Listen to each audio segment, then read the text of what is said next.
La llama temblaba apenas viva, igual que yo.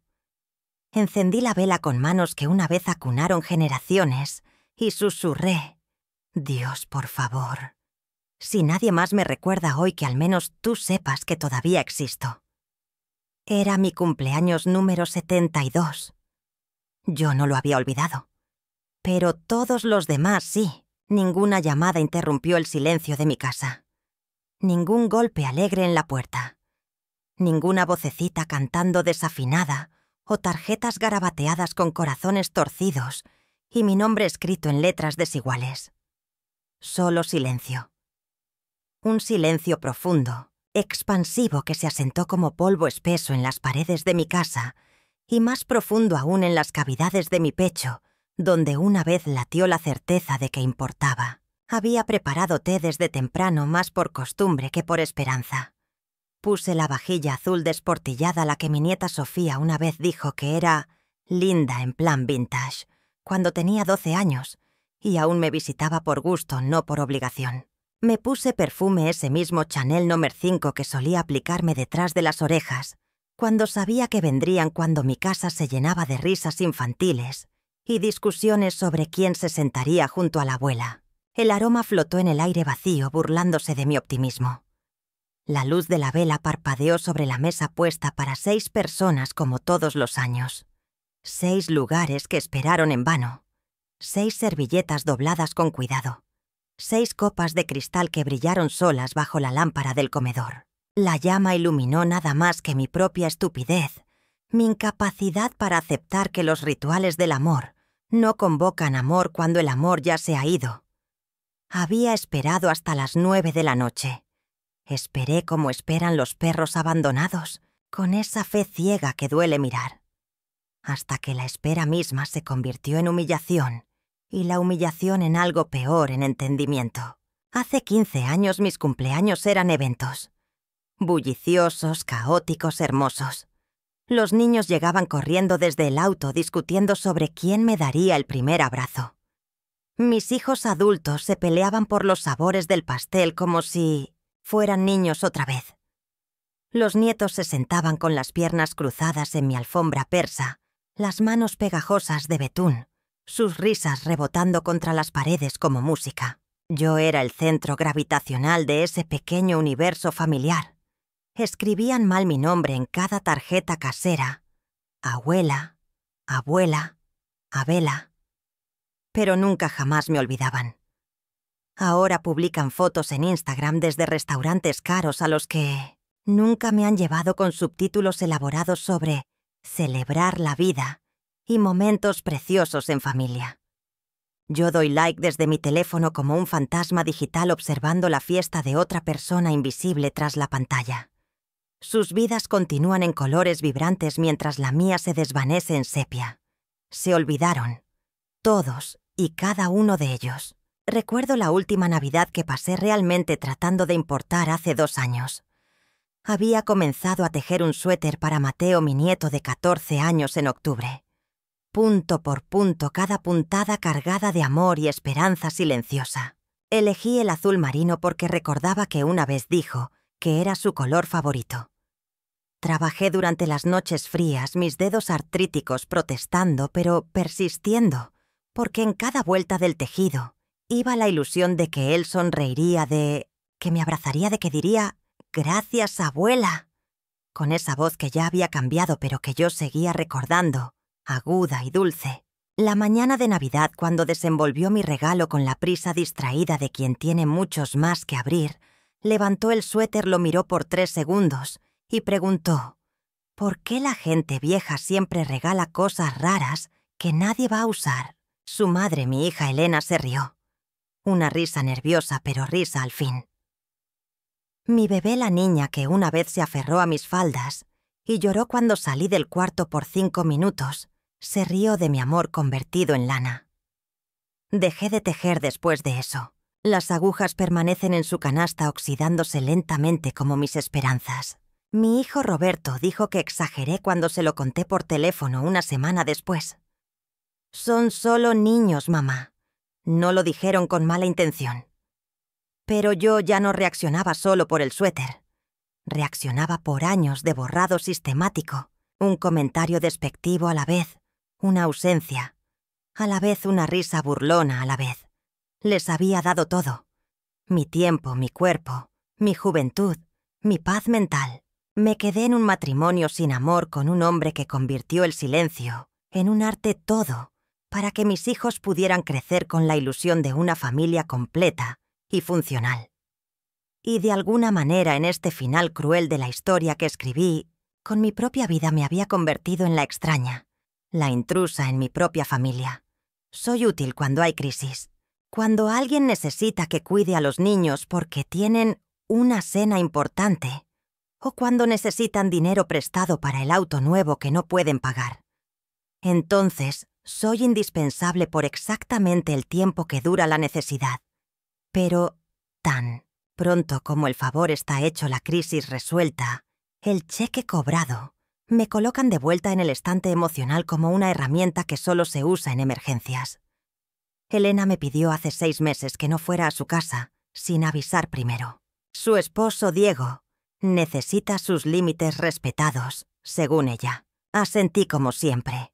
Asiento tragándome las palabras que querían salir, las preguntas que me quemaban la garganta. ¿Desde cuándo necesito permiso para ver a mi propia familia? ¿Desde cuándo mi presencia es una invasión? ¿Desde cuándo el hombre que ni siquiera es mi sangre tiene más derecho a poner reglas en la vida de mi hija que yo? Pero no dije nada. Nunca digo nada. Me trago mi tristeza frente a ellos como si fuera de mala educación, sentir como si mis emociones fueran una inconveniencia que debo manejar en privado para no molestar sus vidas perfectamente organizadas. Una tarde de abril, llevé despensa a la casa de Elena.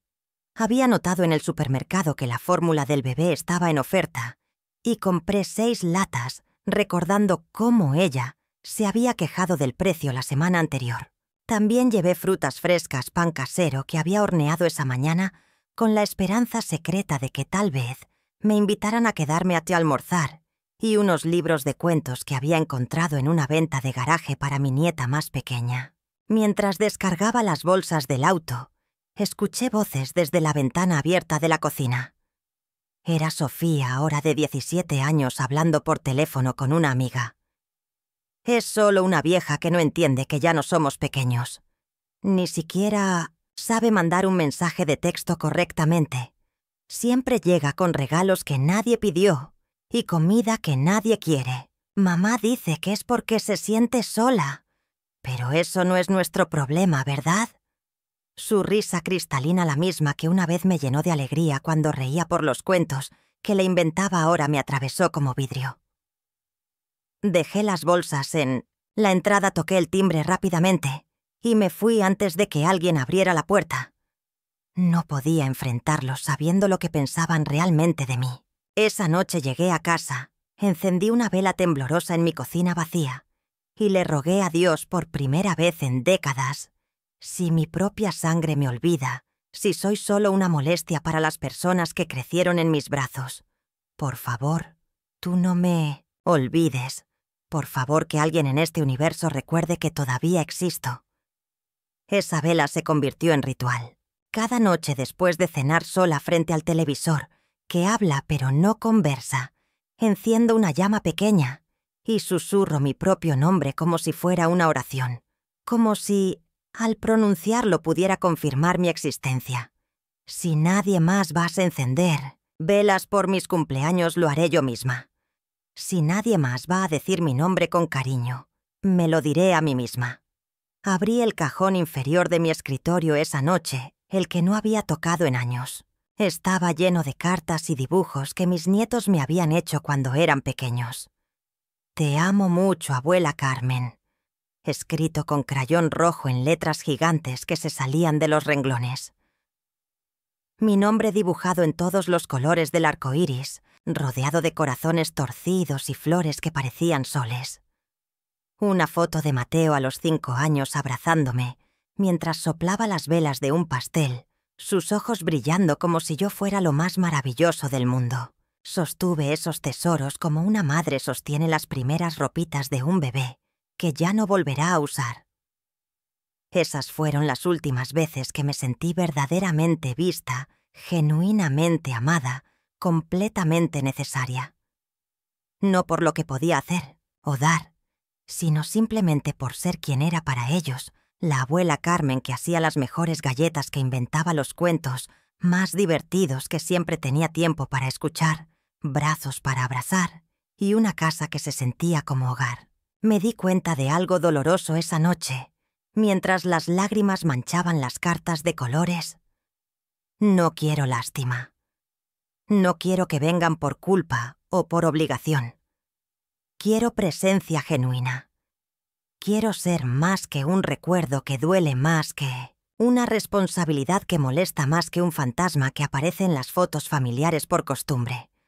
Así que cambié. O mejor dicho, empecé el lento y doloroso proceso de recordar quién era antes de convertirme en lo que otros necesitaban que fuera. Llamé a la parroquia de San Miguel el lunes siguiente y pregunté si necesitaban voluntarias. Había pasado décadas esperando que mi familia me necesitara. Tal vez era tiempo de encontrar a alguien que realmente valorara mi tiempo y mi presencia. ¿Qué sabe hacer?, me preguntó la secretaria. Cocinar para multitudes, leer en voz alta, escuchar sin juzgar y abrazar a cualquiera que lo necesite. Respondí sorprendiéndome de lo segura que sonó mi voz. Empecé a ir cada martes y jueves. Leía cuentos a los niños del programa después de clases, ayudaba en la cocina comunitaria y organizaba las donaciones de ropa. Los niños me llamaban señora Carmen y corrían hacia mí cuando llegaba. Los adultos mayores que venían por comida me contaban sus historias mientras yo servía sopa y pan. Extraños que de alguna manera inexplicable recordaban mi nombre y se alegraban de verme. Por primera vez en años me sentía útil sin sentirme usada. Bajé todas las fotos familiares de las paredes de mi sala. No por despecho o venganza, sino porque necesitaba respirar en mi propia casa, sin que cada superficie me recordara lo que había perdido. Enmarqué una foto mía de cuando tenía 30 años, antes de ser mamá de Elena y Roberto, antes de ser la esposa de Mauricio, antes de ser la abuela Carmen. En esa foto tenía el cabello suelto, una sonrisa genuina y ojos que miraban hacia el futuro con esperanza. Recordé a esa mujer que una vez fui y decidí conocerla otra vez. Compré un cuaderno de cuero café en la librería del centro. Era caro, más de lo que normalmente me habría permitido gastar en algo solo para mí, pero lo compré de todos modos. Comencé a escribir cartas, no para enviar, sino para sanar. Cartas a mis nietos explicándoles quién fui antes de que nacieran. Cartas a mis hijos recordándoles las canciones que les cantaba cuando tenían pesadillas. Cartas a mí misma perdonándome por haberme perdido en el proceso de amar a otros. Una para Sofía. Mi querida nieta, cuando tenías 3 años y no podías dormir, yo te cantaba, arrorró mi niño, hasta que tu respiración se volvía profunda y tranquila. Una noche me dijiste que mi voz era como miel tibia. Quiero que sepas que esa niña que encontraba consuelo en mi voz sigue existiendo en algún lugar dentro de la joven que ahora eres. Tal vez un día recuerdes que el amor de una abuela no es solo algo vintage, sino algo eterno. Una para Mateo. Cuando tenías 6 años y te caíste de la bicicleta, no quisiste que tu papá curara tu rodilla. Corriste hasta mi casa llorando y me pediste que fuera yo quien te pusiera la curita porque mis manos eran más suaves. Te preparé chocolate caliente y te conté la historia del niño valiente que convertía sus cicatrices en mapas de aventuras. Quiero que sepas que sigues siendo valiente y que mis manos siguen siendo suaves para ti cuando las necesites. Dejé de contestar el teléfono después de las 10 de la noche. Las llamadas tardías eran siempre emergencias inventadas o necesidades urgentes que no podían esperar hasta un horario razonable. ¿Podrías venir mañana temprano a cuidar a los niños? Se me olvidó que tengo dentista. ¿Tienes algo de dinero prestado? Se nos acabó la quincena. Puedes ir a recoger a Sofía. De la escuela mi reunión se alargó. Empecé a decir una palabra que había olvidado cómo pronunciar. No, no puedo ir mañana temprano. No tengo dinero para prestar en este momento. No puedo ir a recogerla, tengo otros compromisos. Cada no dolía al salir como si hubiera estado conteniendo la respiración durante décadas y finalmente estuviera aprendiendo a exhalar. Pero también liberaba. Cada negativa respetuosa pero firme era un pequeño acto de recordar que mi tiempo tenía valor, que mi vida tenía propósito más allá de ser la solución conveniente para los problemas de otros. Los primeros cambios fueron sutiles. Elena empezó a llamar con más frecuencia, no para pedir favores, sino con una urgencia nueva en la voz. «Mamá, ¿estás bien? Te escuchas diferente». «Estoy perfectamente bien», respondía. «Solo estoy aprendiendo a vivir mi vida, en lugar de esperar sobras de la tuya». Roberto llegó a mi casa una tarde sin avisar algo que él mismo había establecido que era irrespetuoso cuando yo lo hacía. Se veía confundido, casi perdido. «Mamá, la gente dice que estás actuando raro. ¿Qué está pasando?» «Nada está pasando», dije sirviéndole café en mi mesa de cocina, donde ahora siempre había flores frescas, que compraba solo porque me gustaban. Simplemente decidí que merezco más que migajas de afecto. «Eso es injusto. Siempre te hemos amado». «Injusto». Después de 70 años de vida, después de décadas de sacrificarme por ellos, él me acusaba de ser injusta por finalmente ponerme límites. «Tienes razón», dije sorprendiéndolo. «Es completamente injusto. Para mí». Dejé que el silencio llenara el espacio entre nosotros. No el silencio cómplice que siempre había usado para evitar conflictos, sino el silencio poderoso de alguien que ya no necesita justificar su derecho a existir con dignidad. ¿Has vivido algo parecido? ¿Conoces a alguien que haya pasado por esto? Dímelo en los comentarios. La segunda llamada llegó un martes por la tarde, 3 semanas después de mi cumpleaños olvidado. Era Elena, pero su voz sonaba diferente. Menos segura, más pequeña.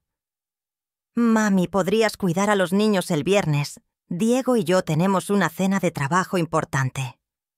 La palabra «importante» flotó en el aire como siempre lo había hecho. Todo lo que ellos hacían era importante. Sus trabajos, sus cenas, sus reuniones, sus vidas. Mi tiempo aparentemente nunca había sido catalogado en esa categoría. Respiré profundo. En el pasado habría dicho que sí, automáticamente habría cancelado cualquier plan propio, habría reorganizado mi vida alrededor de sus necesidades. Esta vez dije, «No puedo, Elena. Tengo compromisos en la iglesia esa noche». Silencio. Un silencio largo y tenso que me dijo todo lo que necesitaba saber sobre cuán acostumbrados estaban a que yo fuera su red de seguridad incondicional. «¿Compromisos? ¿Desde cuándo tienes compromisos que no puedes cancelar?» La pregunta me dolió por su sinceridad cruel. ¿Desde cuándo efectivamente?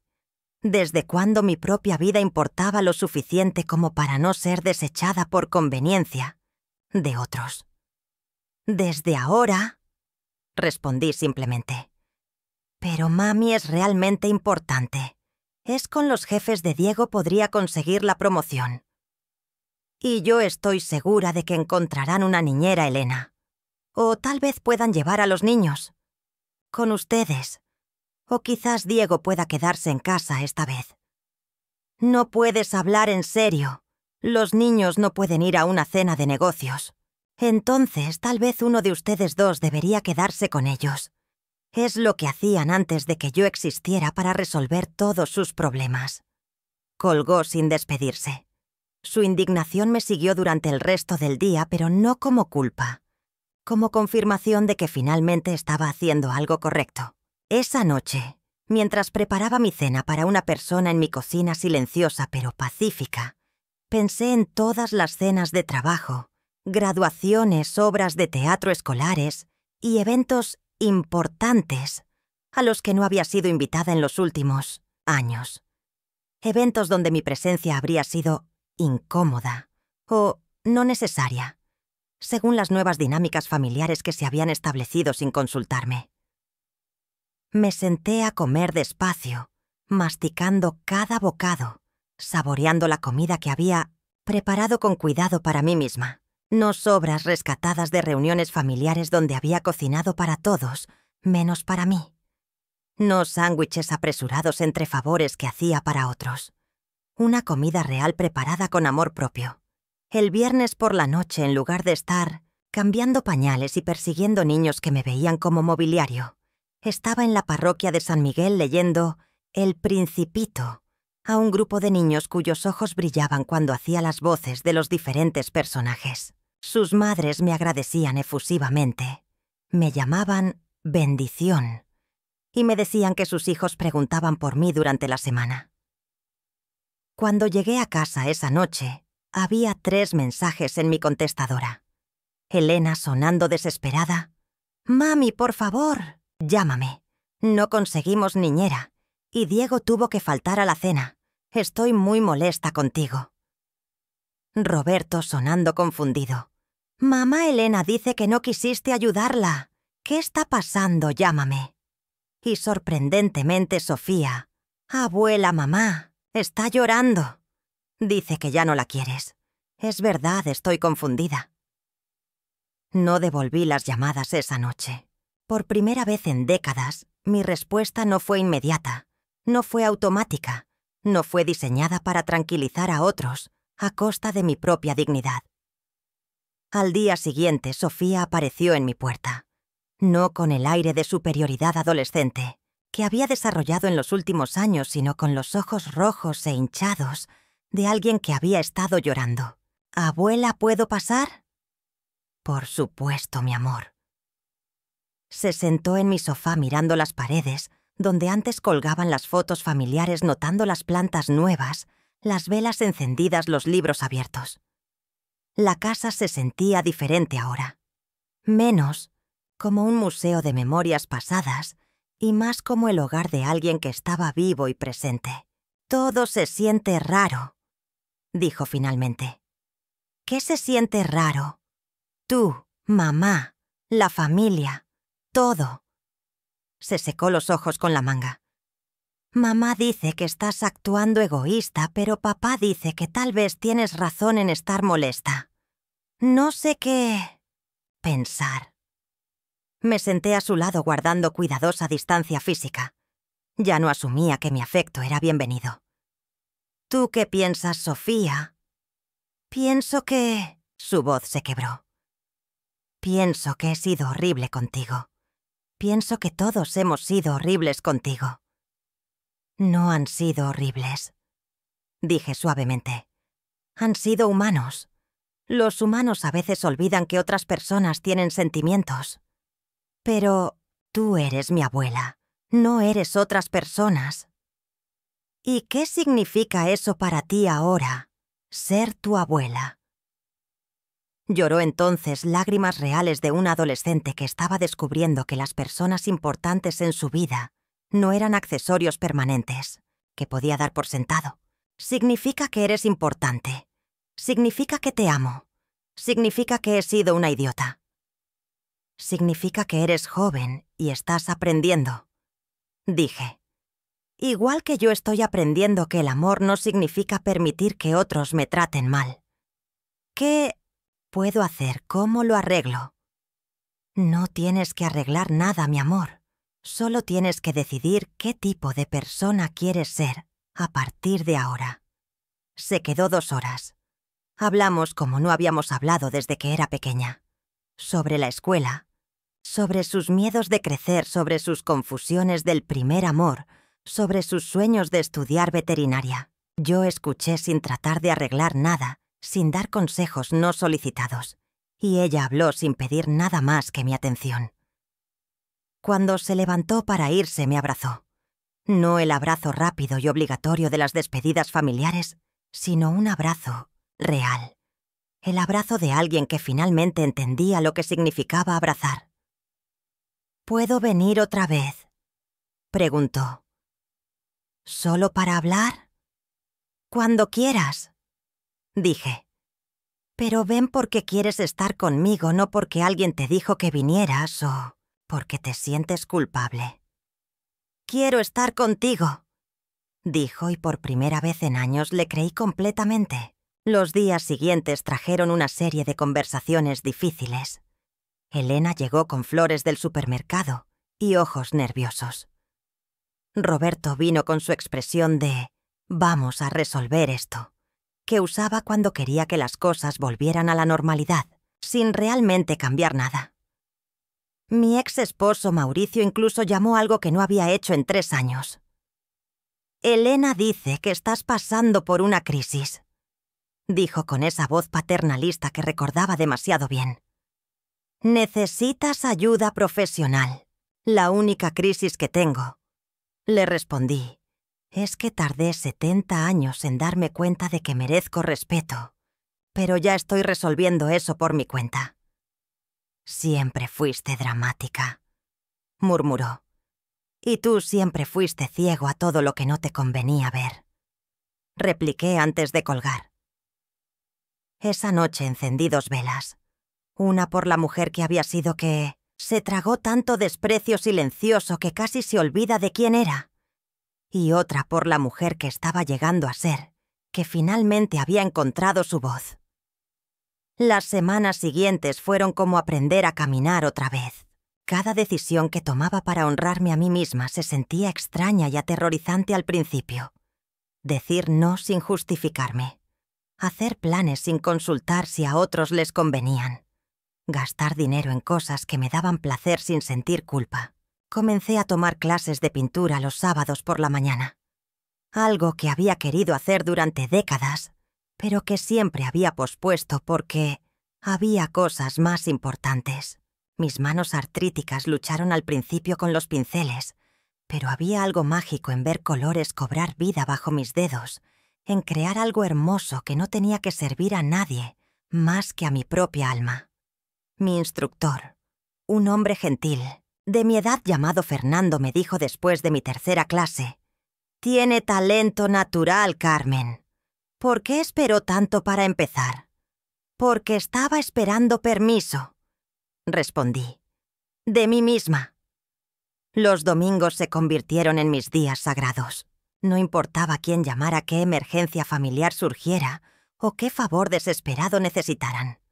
Los domingos eran míos. Me levantaba sin prisa, preparaba café en mi cafetera francesa, buena la que había estado guardando para ocasiones especiales, y me sentaba en mi jardín trasero a leer o simplemente a existir sin agenda. Planté un jardín pequeño esa primavera. Tomates cherry, hierbas aromáticas y flores que no servían para nada más que para ser hermosas. Cada mañana salía en bata y chanclas a regarlas, a hablarles como hacía mi madre con sus plantas cuando yo era niña. Era ridículo y maravilloso, y completamente mío. Una mañana de domingo, mientras estaba regando mis tomates, escuché una voz pequeña desde la puerta trasera. «¿Abuela?» Era Mateo, mi nieto de 14 años. Se veía incómodo, como si no estuviera seguro de tener permiso para estar ahí. «Hola, mi amor», dije sin hacer un escándalo de su visita, pero sin esconder mi alegría tampoco. «¿Qué estás haciendo?» «Cuidando mi jardín. ¿Quieres ayudarme?» «No sé nada de plantas». Yo tampoco sabía hasta hace 3 meses. Aprendemos juntos. Pasamos 1 hora ensuciando nuestras manos plantando albahaca en macetas pequeñas. Le enseñé cómo hacer un hoyo del tamaño exacto para las raíces, cómo apretar la tierra sin lastimar la planta, cómo el agua debe caer suave como lluvia. «¿Por qué nunca hiciste esto antes?», preguntó. «Porque siempre estuve muy ocupada, cuidando a otras personas para cuidar algo propio». Asintió con esa seriedad que tienen los adolescentes cuando entienden algo importante por primera vez. «Mamá dice que estás enojada con nosotros». «No estoy enojada, Mateo. Estoy triste, pero también estoy aprendiendo a estar bien. Podemos aprender a estar bien juntos. A veces me encantaría eso.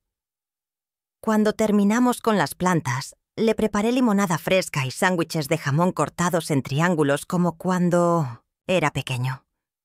No porque fuera incapaz de comer comida de adultos, sino porque quería recordarle que algunos cariños no cambian, aunque todo lo demás sí. «Abuela», dijo antes de irse, «siento lo del suéter. Lo siento mucho». «Ya lo sé, mi amor. Y yo siento haber tardado tanto en enseñarte que el amor se trata de estar presente, no de comprar presencia». Ese verano algo hermoso comenzó a suceder. Mis nietos empezaron a visitarme uno por uno, sin ser mandados, sin agendas ocultas. Venían porque querían estar conmigo, porque mi casa se había convertido en un lugar donde podían ser niños, otra vez donde alguien los escuchaba sin juzgar, donde el tiempo se movía lento y las conversaciones importaban. Sofía vino un jueves, lluvioso, y me ayudó a hornear el pan que había aprendido a hacer en mis clases de cocina en la iglesia. Mientras amasábamos me contó sobre el niño que le gustaba y sobre sus miedos de no ser lo suficientemente inteligente para la universidad.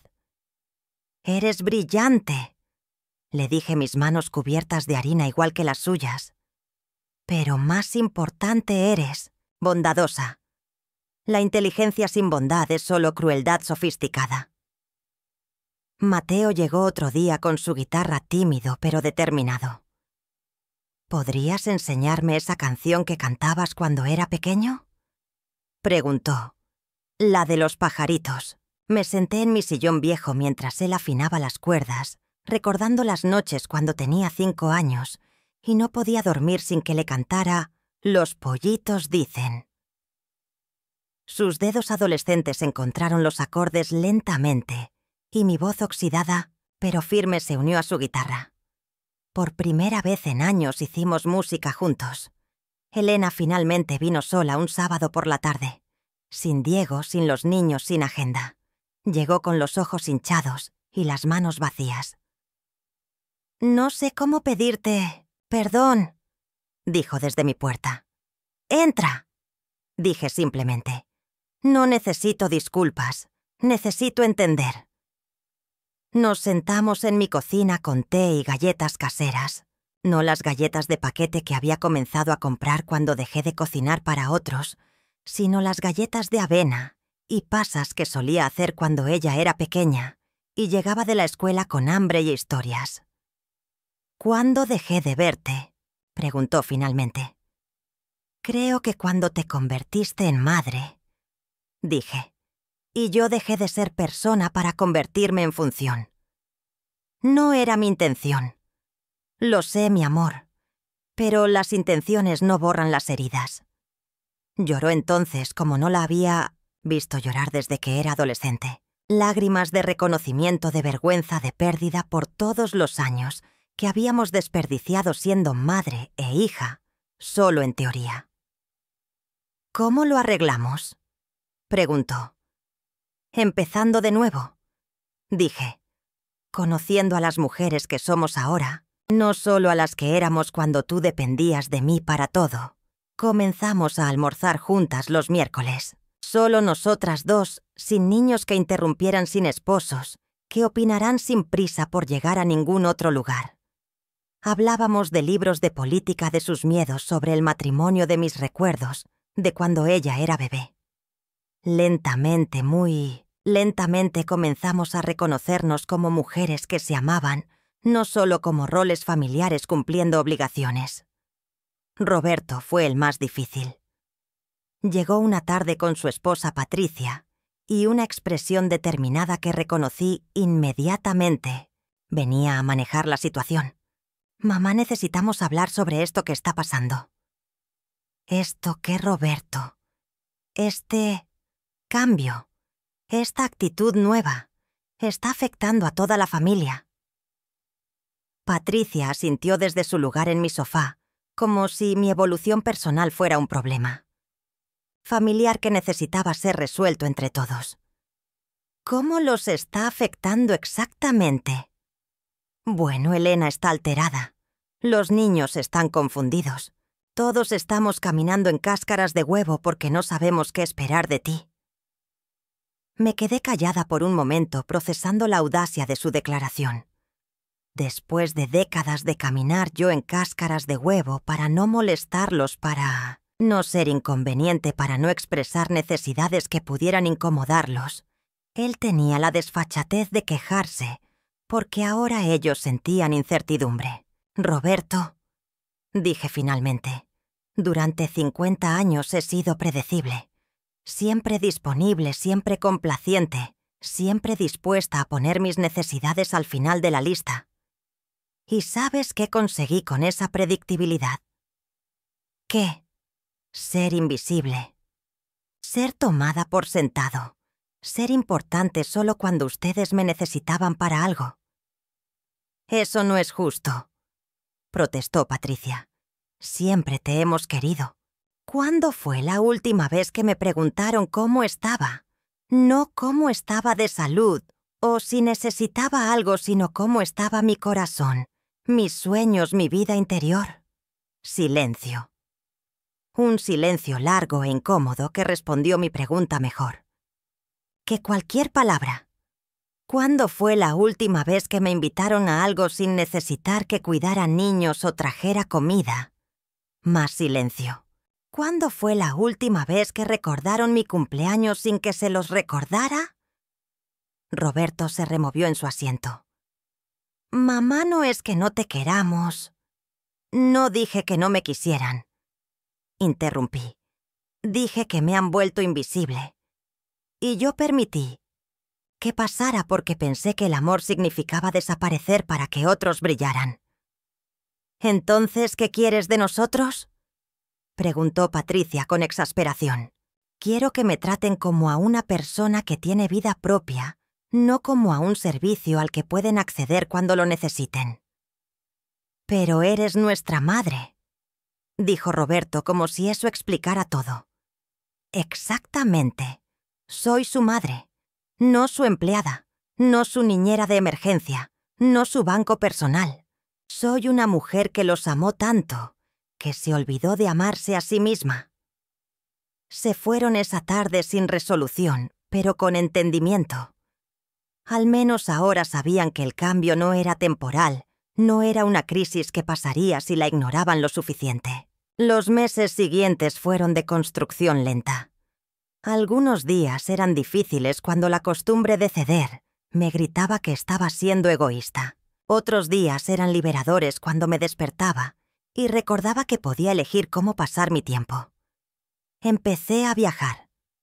Pequeños viajes al principio, un fin de semana en la playa, una visita a los pueblos coloniales que siempre había querido. Conocer.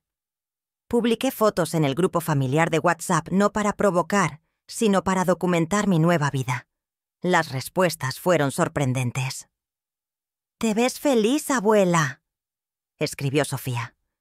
«¿Cuándo aprendiste a usar filtros?», bromeó Mateo. «Te ves radiante, mamá», admitió Elena. «Porque me veía diferente, no solo más delgada por caminar más y cocinar comidas reales para mí misma, sino más viva». Mis ojos tenían un brillo que había olvidado que existía. Mi sonrisa era genuina en lugar de diplomática. Un año después de mi cumpleaños olvidado, llegó mi cumpleaños número 73. Esta vez no puse la mesa para 6. Puse la mesa para una con mis mejores platos, mis copas de cristal y flores frescas del jardín que había cultivado con mis propias manos. Encendí velas. No una vela solitaria de súplica, sino varias velas de celebración. Por cada año vivido, por cada lección, aprendida por cada día que tenía por delante, para seguir creciendo. A las 2 de la tarde sonó el timbre. Era Sofía, con un pastel casero que había horneado ella misma. «¿Puedo celebrar contigo, abuela?» «Sería un honor», dije. Una hora después llegó Mateo con su guitarra, luego Elena con una botella de vino y lágrimas en los ojos.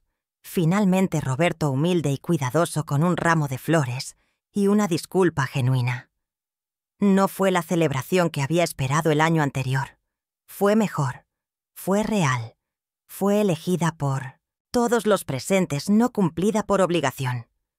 Cantamos juntos, reímos juntos, y cuando llegó el momento de soplar las velas cerré los ojos y pedí solo una cosa: que nunca volviera a olvidar mi propio valor.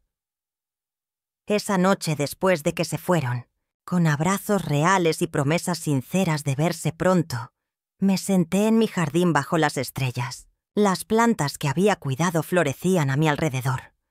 Las velas seguían ardiendo en mi ventana. Mi casa se sentía llena de vida, no del eco de vidas ajenas, sino de mi propia presencia vibrante. Pensé en la mujer que había sido un año atrás, rogándole a Dios que la recordara porque nadie más lo hacía. Y pensé en la mujer que era ahora, que se recordaba a sí misma cada día con pequeños actos de amor propio. El cambio no había sido fácil. Había perdido la comodidad de ser invisible, la seguridad de ser predecible, la falsa paz de no tener expectativas. Pero había ganado algo infinitamente más valioso. Me había ganado a mí misma. Ahora, cuando mis nietos vienen a visitarme, vienen porque genuinamente quieren estar conmigo. Cuando mis hijos me llaman es para conversar, no solo para pedir favores. Cuando celebramos ocasiones familiares, mi presencia es notada, valorada, celebrada. Pero más importante que todo eso, cuando me miro al espejo cada mañana, veo a una mujer que vale la pena conocer. Una mujer que ha aprendido que el amor más duradero es el que te das a ti mismo. Una mujer que finalmente entiende que ser amable contigo mismo no es egoísmo, es supervivencia. Todavía enciendo velas cada noche, pero ya no son súplicas silenciosas para ser recordada.